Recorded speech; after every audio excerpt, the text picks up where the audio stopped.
In CSS, both margin and padding have a shorthand syntax that allows you to express the same exact values, but do it with a little bit less code, or writing a little bit less CSS. So this example, I have two divs, and the second one has a class of shorthand.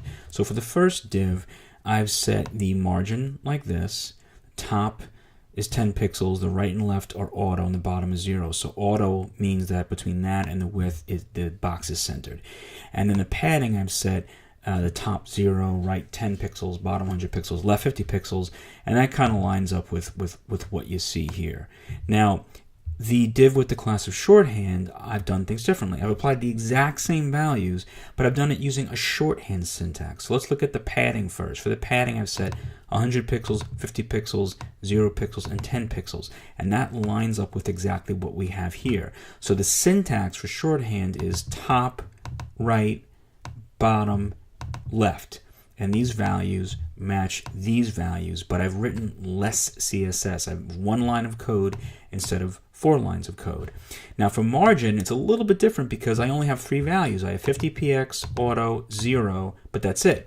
And that's because with the shorthand syntax, if you have a repeated value for left and right, you can just use one value, and same for top and bottom. So here, since left and right are auto, this is the exact same thing as this. So if left and right are the same, I can just use one value for left and right.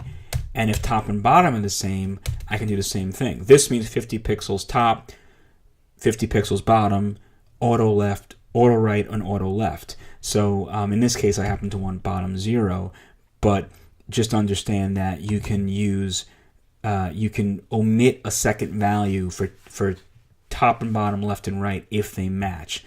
So this means the top and the bottom are the same, and the left and the right are the same, and this means that just the left and the right are the same. So the shorthand syntax for margin and padding in CSS allows you to express the exact same values you would writing each line out individually, but you can do it with one line, and just remember the syntax is top, right, bottom, and left.